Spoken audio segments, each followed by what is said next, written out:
आप देख रहे हैं डार्क फाइल्स। तो चलिए पढ़ते हैं आज की इस कहानी की ओर। वो भागते भागते थक चुका था और कब गांव बीता और कब जंगल में पहुंच गया उसे ध्यान ही ना रहा। जब उसे अपने पीछे दौड़ते लोगों के पैरों की आवाज़ सुनाई देना बंद हुई तो वो थोड़ा शांत हुआ। पीछे मुड़कर देखा तो कहीं कोई दिखाई नहीं दे रहे थे। तभी उसने महसूस किया कि वो जंगल में पहुंच चुका है। घना जंगल, घुप अंधेरा। वो एक पीपल के विशाल पेड़ के नीचे खड़ा था जिसकी मोटी मोटी शाखाएं लगभग जमीन के पास से ही विकसित हुई थीं। वो एक मोटी शाखा पर चढ़कर बैठ गया। तनाव, थकान और चोटों की पीड़ा के बीच से जंगल का डर उसे सता रहा था और वो उसी डाल पर सो गया। जब नींद खुली तो धूप पीपल के घने पेड़ों से छनकर उसके ऊपर आ रही थी। उसने अंदाजा लगाया कि लगभग 10 बज रहे होंगे। कहाँ जाएं, क्या करें? गांव वाले तो उसे देखते ही मार डालेंगे। घटनाएं उसके दिमाग में चलचित्र की तरह चलने लगी। हिमालय की तराई में बसा उत्तर प्रदेश के पिछले भूभाग पूर्वांचल का उसका अति पिछड़ा गांव। बिजली अभी तक नहीं पहुंची थी उसके गांव में। जंगल से सटा लगभग 3000 की आबादी वाला गांव में इधर महीने भर से अजीबोगरीब और दुखद घटनाएं घट रही हैं। पहले रामदीन की भैंस जो कि गर्भवती थी वो आनन फानन में रहस्यमयी बीमारी से मर गई। रामदीन का बहुत नुकसान हुआ था। वो माथा पीट कर रह गया। अभी मुश्किल से 4-5 दिन हुए थे कि अचानक भरी दोपहर में जियावन का कच्चा घर जलने लगा। गांव वाले बड़ी मुश्किल से आग पर काबू कर सकें। 1 हफ्ता के बाद मुनेसर का पोता जो कि 6 महीने का था 1 दिन के बुखार से ही मर गया। अब तो गांव भर में ये बात फैल गई कि गांव पर ब्रह्म राक्षस का साया है। गांव वाले मिलकर ओझा के पास गए। पूजा मन्नतें भी चढ़ाई गई लेकिन ब्रह्म राक्षस का प्रकोप दूर नहीं हुआ। गांव में और कई भैंसों की मौत हुई। उस दिन शाम को गोपाल का 4 वर्ष पुत्र अचानक गायब हो गया। गांव वाले ढूंढते ढूंढते परेशान। इधर हरिया की घरवाली सुगना बाजार गई थी। लौटते लौटते शाम हो गई। गांव के पास पहुंचते ही नाले के किनारे उसने देखा सूरज जमीन पर उकड़ू बैठा था और किसी बच्चे की लाश उसके सामने पड़ी थी। वो डरकर दौड़ती चिल्लाती गांव की तरफ गई। सूरज ही ब्रह्म राक्षस है। गांव वाले बच्चे को खोजते इधर आ रहे थे। सभी हरिया की घरवाली के साथ घटना स्थल पर पहुंच गए। सूरज लाख चिल्लाता रहा कि बच्चे को किसी जानवर ने खाया है। मैं तो इधर गांव लौट रहा था तो लाश देखकर बच्चे के पास बैठ गया। लेकिन गांव वालों को पक्का यकीन हो गया था कि सूरज ही ब्रह्म राक्षस है। लोग उसे डंडे और ईंटों के टुकड़े से मारते रहे। वो भागता रहा। शाम हो गई थी। बच्चे की लाश को मिट्टी में दफन कर दिया गया और सभी अपने अपने घर चले गए। आज गोपाल के घर भारी विपत्ति आई थी। दूसरे दिन गांव में पुलिस पहुंची। शायद किसी ने इत्तला कर दिया।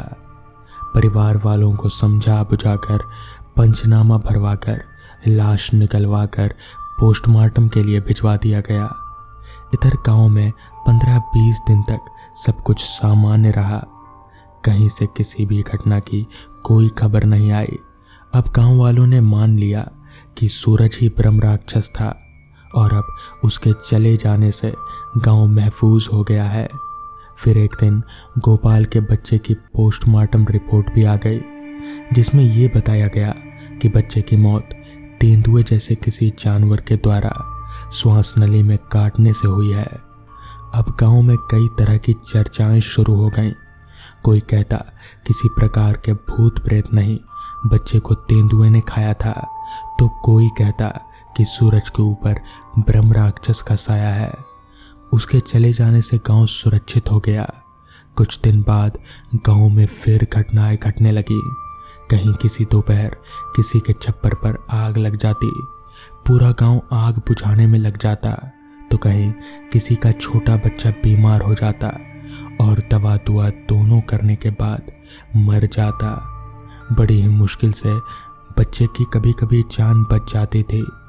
किसी की बकरी बीमार हो जाती तो कभी ठीक हो जाती तो कभी मर जाती। कुल मिलाकर गांव दहशत के चपेट में था। आसपास के गांवों में भी खबर फैल गई कि इस गांव में ब्रह्म राक्षस का साया है। लोग उस गांव के किसी भी आदमी के यहाँ पानी भी पीने से डरते थे। मतलब पानी सिर के ऊपर से गुजरने लगा। पूरा गांव परेशान। उनका आसपास के गांव से कनेक्शन कट गया था। अब गांव दो खेमे में बंट गया था। एक इसे प्राकृतिक आपदा मानते थे तो दूसरा ब्रह्म राक्षस का साया।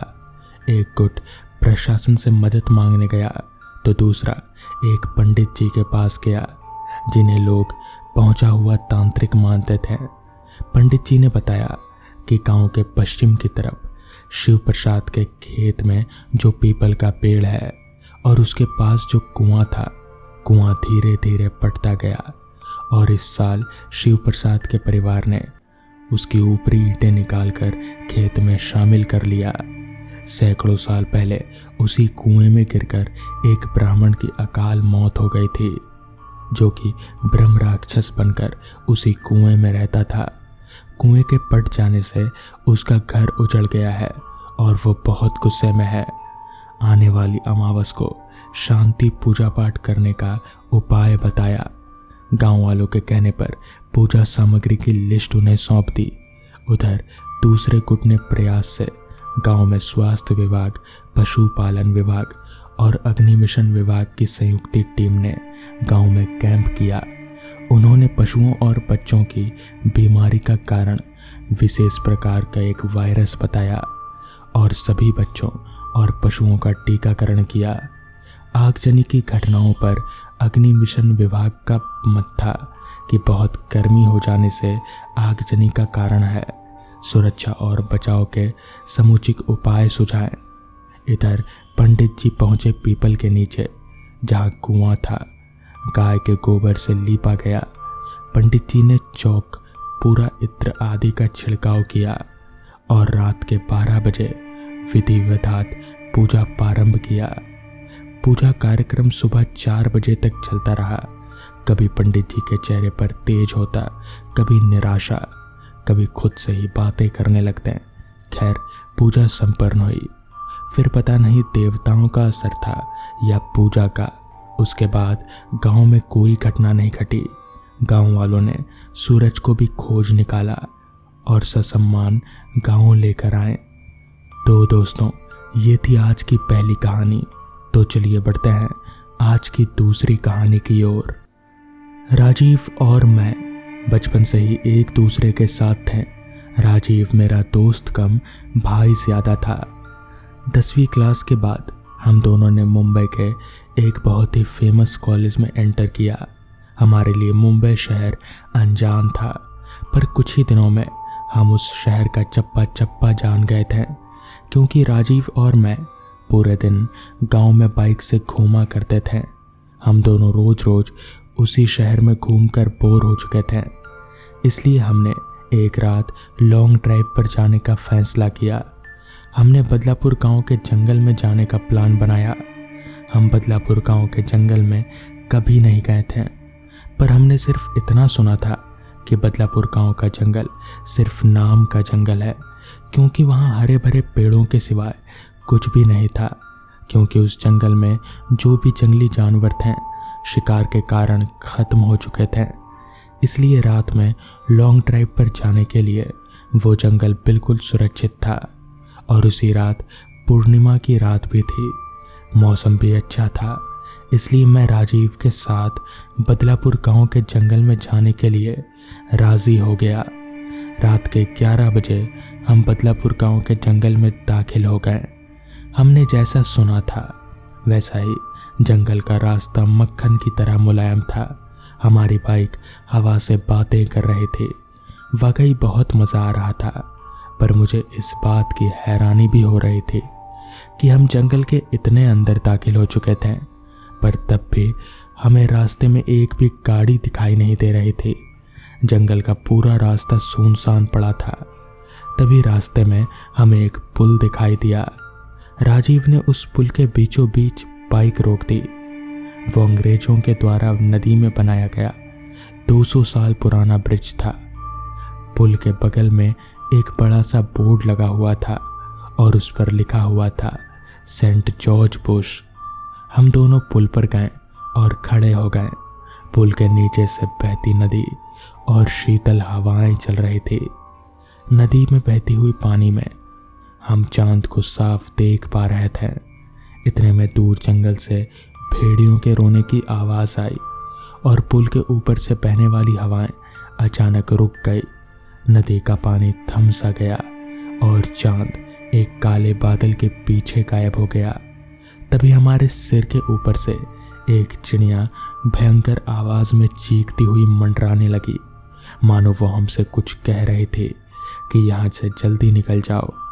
मैंने राजीव से कहा, राजीव, यहाँ कुछ अच्छा नहीं लग रहा। चिड़िया का चीखना मतलब हमारे चारों तरफ खतरा मंडरा रहा है। हमें जल्दी यहाँ से निकल जाना चाहिए यार। इस पर राजीव बोला, अरे भाई, कुछ अशुभ नहीं होता, ये सब अंधविश्वास है। खड़े रहो, चुपचाप नज़ारा देखो। तभी मैंने राजीव से कुछ दूरी पर पुल के पास एक औरत को खड़े देखा। दूर से तो वो दिखने में सुंदर लग रही थी, पर वो पुल के नीचे नदी में झांक रहे थे। मैं उसकी तरफ देख रहा था कि इतने में वो औरत पुल के ऊपर चढ़ गई। तभी मैं बोला, राजीव, अपने पीछे देख, वो औरत क्या कर रही है। राजीव ने पीछे मुड़कर देखा।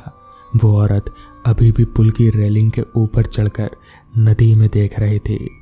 तभी राजीव बोला, अरे भाई, वो खुदकुशी करने की कोशिश कर रही है। राजीव ने मुझसे कहा, खुदकुशी?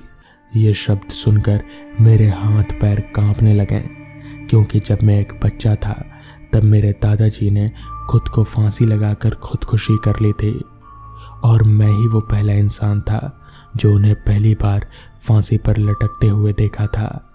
इधर राजीव उस औरत को रोकने के लिए उसकी ओर भागा, लेकिन मैं वहीं खड़ा रहा, क्योंकि फांसी पर लटकते हुए मेरे दादाजी मेरे सामने आ रहे थे। राजीव तेजी से चिल्लाया, अरे क्या कर रही हो तुम? उतरो, वहां से गिर जाओगी। राजीव की आवाज़ सुनकर मैं होश में आया। राजीव उस औरत के बहुत करीब जा पहुंचा था और तभी वो औरत नदी में कूद गई। तब तक मैं दौड़ते हुए राजीव के पास जा पहुंचा। वो औरत हमारे सामने नदी में डूब रही थी और चीख रही थी, पर हम सिर्फ उसे डूबते हुए ही देख पा रहे थे, क्योंकि हम दोनों बहुत ज़्यादा डर गए थे। वो औरत मदद के लिए बुला रहे थे।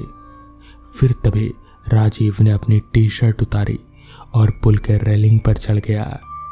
मैंने उसका हाथ पकड़कर उसे रोकने की बहुत कोशिश की, लेकिन वो नहीं माना। उसने मेरे हाथ से अपना हाथ छुड़ाकर उस औरत को बचाने के लिए नदी में कूद गया।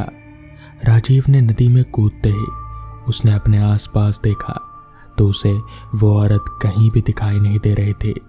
उसने सोचा कि वो डूब चुकी होगी। फिर उसने गहरी सांस ली और पानी के अंदर डुबकी लगाई।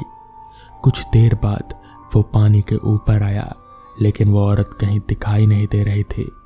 मैंने आंख बंद करके भगवान से प्रार्थना की, लेकिन जब मैंने आंखें खोली तो मेरे बगल में ही पुल की रेलिंग पर वही औरत बैठी थी जो कुछ देर पहले नदी में कूद गई थी। वो किसी जंगली जानवर की तरह पुल की रेलिंग के ऊपर बैठी हुई थी और नदी में राजीव की तरफ देख रहे थे। मैं मन ही मन सोच रहा था कि तभी मुझे लगा कि यह औरत नहीं बल्कि एक चुड़ैल है, और मैं डर के मारे कांपने लगा। मैं जोर से चिल्लाया।